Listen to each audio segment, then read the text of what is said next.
ಈಗ ನಮಸ್ಕಾರ ಸ್ನೇಹಿತರೆ, ಫಾರ್ಮಾ ಹೆಲ್ತ್ ಕನ್ನಡ ಯೂಟ್ಯೂಬ್ ಚಾನಲ್ಗೆ ಸ್ವಾಗತ.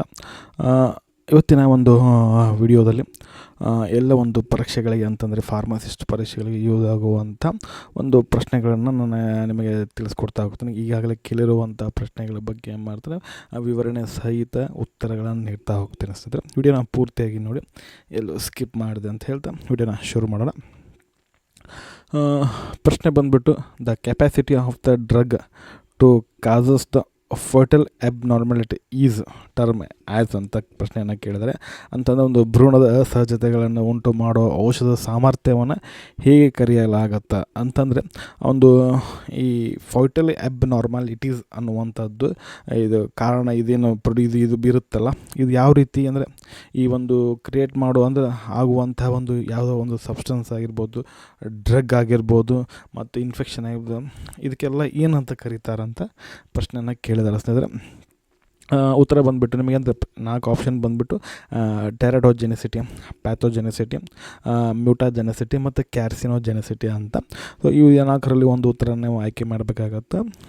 ಸೆಲೆಕ್ಷನ್ ಮಾಡಿ, ನಿಮಗೆ ಉತ್ತರ ಗೊತ್ತಿದ್ದರೆ ಕಮೆಂಟ್ ಬಾಕ್ಸಲ್ಲಿ ಕಮೆಂಟ್ ಮಾಡಿ, ಇಲ್ಲ ಅಂತಂದ್ರೆ ನಾನು ಕೊನೆಯಲ್ಲಿ ಇದರ ಒಂದು ಆನ್ಸರನ್ನು ಹೇಳ್ತೇನೆ. ಈಗ ಪ್ರತಿಯೊಂದನ್ನು ವಿವರಣೆಯನ್ನು ನೋಡ್ತಾ ಹೋಗೋಣ ಸ್ನೇಹಿತರೆ. ಟೆರಾಟೋಜೆನಿಸಿಟಿ ಅಂತಂದರೆ ಸ್ನೇಹಿತರೆ, ಒಂದು ಎಬಿಲಿಟಿ ಆಫ್ ದ ಡ್ರಗ್ ಅಥವಾ ಕೆಮಿಕಲ್ ಅಥವಾ ಇನ್ಫೆಕ್ಷನ್ ಅಥವಾ ಯಾವುದೋ ಸಬ್ಸ್ಟೆನ್ಸ್ ಆಗಿರ್ಬೋದು, ಒಂದು ಎಬ್ನಾರ್ಮಾಲಿಟಿಕ್ ಅಥವಾ ಒಂದು ಬರ್ತ್ ಡಿಫೆಕ್ಟ್ ಡೆವಲಪಿಂಗ್ ಮಾಡ್ತಾ ಇತ್ತು ಅಂತಂದರೆ ಅದನ್ನೇ ಮಾಡ್ತೇವೆ ಟೆರಾಜೆನೋಸಿಟಿ ಅಂತ ಕರೀತೇವೆ. ಫಾರ್ ಎಕ್ಸಾಂಪಲ್, ನಿಮಗೆ ಒಂದು ಕಂಟೆಂಟ್ ಇದೆ, ಅದು ತೆರಡೋಮಡಿಯಾ ಅಂತ. ಇಲ್ಲಿ ಥೈಲೆಡೋ ಮೈಡ್ ಅನ್ನುವಂಥ ಒಂದು ಕಂಟೆಂಟ್ ಏನು ಮಾಡ್ತಾ, ಇದು ಮಕ್ಕಳಿಗೆ ಅಂತಂದರೆ ಈ ಗರ್ಭಾವಸ್ಥೆಯಲ್ಲಿರುವಂತಹ ಒಂದು ಮದರ್ ಉಂಬಲ್ಲಿ ಏನಾಗುತ್ತೆ, ಈ ಒಂದು ಔಷಧಗಳನ್ನು ತೆಗೆದುಕೊಂಡಾಗ ಏನಾಗುತ್ತೆ, ಮಗುವಿನ ಒಂದು ಅಂಗಾಂಗಗಳ ಬೆಳವಣಿಗೆಯಲ್ಲಿ ಏನು ಮಾಡ್ತದೆ, ದೋಷ ಉಂಟು ಮಾಡುತ್ತೆ. ಇದಕ್ಕೇನಂತಾರಪ್ಪ ಅಂತಂದರೆ ಟೆರಡೋಜೆನಿಸಿಟಿ ಅಂತಂತಂದ್ರೆ, ಅಂದರೆ ಹಾರ್ಟ್ ಡಿಫೆಕ್ಟ್ ಆಗಿರ್ಬೋದು ಅಥವಾ ಬ್ರೈನ್ ಡೆವಲಪ್ಮೆಂಟ್ ಈ ರೀತಿ ಅಬ್ನಾರ್ಮಲಿಟಿ ಆಗಿರ್ಬೋದು, ಮತ್ತು ಲಿಂಬ್ ಅಬ್ನಾರ್ಮಾಲಿಟೀಸ್ ಮತ್ತು ಕ್ರೋಮೋಸೋಮಲ್ ಅಬ್ನಾರ್ಮಾಲಿಟೀಸ್, ಇವೆಲ್ಲ ಏನಾಗುತ್ತೆ ಸಮಸ್ಯೆಗಳಾಗ್ತಾವೆ ಮಕ್ಕಳು ಹುಟ್ಟಿದ ಆದಮೇಲೆ. ಯಾವ ಒಂದು ಸಬ್ಸ್ಟೆನ್ಸ್ ಅಥವಾ ಒಂದು ಕೆಮಿಕಲ್ ಅಥವಾ ಒಂದು ಡ್ರಗ್ ಯಾವ ಒಂದು ಮಕ್ಕಳ ಅನ್ಬಾರ್ನ್ ಬೇಬಿಯಲ್ಲಿ ಅಂತಂದರೆ ಗರ್ಭಾವಸ್ಥೆಯಲ್ಲಿ ಫೋಟೋಸಲ್ಲಿ ಎಬ್ನಾರ್ಮಾಲಿಟಿ ಉಂಟು ಮಾಡ್ತಾವಲ್ಲ, ಅದಕ್ಕೇನು ಮಾಡ್ತಾರೆ, ಅದಕ್ಕೇನಂತಾರೆ ಟೆರಟೋಜೆನಿಸಿಟಿ ಅಂತಾರೆ. ಫಾರ್ ಎಕ್ಸಾಂಪಲ್ ಥೈಲೆಡೋಮೈಡ್, ಇದನ್ನು ಏನಾದರೂ ಪ್ರೆಗ್ನೆನ್ಸಿ ಟೈಮಲ್ಲಿ ಮೆಡಿಸಿನನ್ನು ತೆಗೆದುಕೊಂಡ್ರೆ ಆ ಒಂದು ಪ್ರಾಬ್ಲಮ್ ಆಗ್ತದೆ. ಅದಕ್ಕೆ ಏನು ಮಾಡ್ತಾರೆ, ಆ ಒಂದು ಮೆಡಿಸಿನ್ ತೆಗೆದುಕೊಂತ ಮುಂಚೆ ಏನು ಮಾಡ್ತಾರೆ, ಡಾಕ್ಟ್ರ್ ಅಡ್ವೈಸ್ ಇಲ್ಲದೆ ಈ ಒಂದು ಮೆಡಿಸಿನನ್ನು ತೆಗೆದುಕೊಳ್ಳೋಂಗಿಲ್ಲ ಯಾರು. ನೆಕ್ಸ್ಟ್ ಬಂದುಬಿಟ್ಟು ಪ್ಯಾಥೋಜೆನಿಸಿಟಿ. ಪ್ಯಾಥೋಜೆನಿಸಿಟಿ ಅಪ್ಪ ಅಂತಂದರೆ ability of the micro organism ಅಥವಾ infectious agent that causes the diseases in hoist.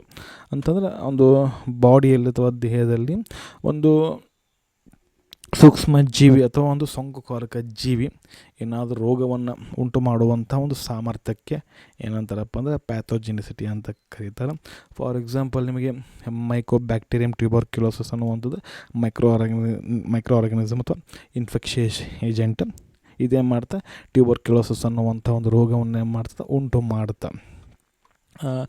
ಮ್ಯೂಟಾಜೆನಿಸಿಟಿ ಅಪ್ಪ ಅಂತಂದರೆ ಎಬಿಲಿಟಿ ಆಫ್ ದ ಸಬ್ಸ್ಟೆನ್ಸಸ್ ಅಥವಾ drug that causes the mutation ಅಥವಾ DNA ಅಥವಾ ಜೆನೆಟಿಕ್ ಮಟೀರಿಯಲ್ ಆಫ್ ದ ಸೆಲ್ಲನ್ನು ಏನು ಮಾಡುತ್ತೆ, ಚೇಂಜ್ ಮಾಡುವಂಥದ್ದು ಮೆಡಿಸಿನ್ ಅಥವಾ ಸಬ್ಸ್ಟೆನ್ಸ್ಗೆ ಡ್ರಗ್ಗಿಗೆ ಏನಂತಾರೆ ಮ್ಯೂಟಾಜೆನಿಸಿಟಿ ಅಂತ ಕರೀತಾರೆ. ಮತ್ತು ಕ್ಯಾರ್ಸಿನೋಜೆನಿಸಿಟಿ ಅಂತಂದರೆ ಯಾವ ಒಂದು ಡ್ರಗ್ ಅಥವಾ ಕೆಮಿಕಲ್ ಅಥವಾ ರೇಡಿಯೇಷನ್ ಏನು ಕ್ಯಾನ್ಸರನ್ನು ಉಂಟು ಮಾಡುತ್ತೋ ಅಥವಾ ಕಾಜಿಗೆ ಕಾರಣವಾಗ್ತೋ ಅದನ್ನೇನಾಗ್ತದೆ, ಏನಂತ ಕರೀತಾರಪ್ಪ ಅಂತಂದ್ರೆ ಕ್ಯಾರ್ಸಿನೋಜೆನಿಸಿಟಿ ಅಂತ ಕರೀತಾರೆ. ಫಾರ್ ಎಕ್ಸಾಂಪಲ್, ಟೊಬ್ಯಾಕೋ ಏನಾಗುತ್ತಪ್ಪ ಅಂದರೆ ಸ್ಮೋಕ್ ಮಾಡಿದರೆ ನಿಮಗೆ ಕ್ಯಾರಸೋಜೆನಿಸಿಟಿ ಸಬ್ಸ್ಟೆನ್ಸ್ ಇರೋದ್ರಿಂದ ಏನಾಗುತ್ತೆ, ಲಂಗ್ ಕ್ಯಾನ್ಸರ್ ಆಗೋ ಒಂದು ಸಾಧ್ಯತೆ ಇರುತ್ತೆ.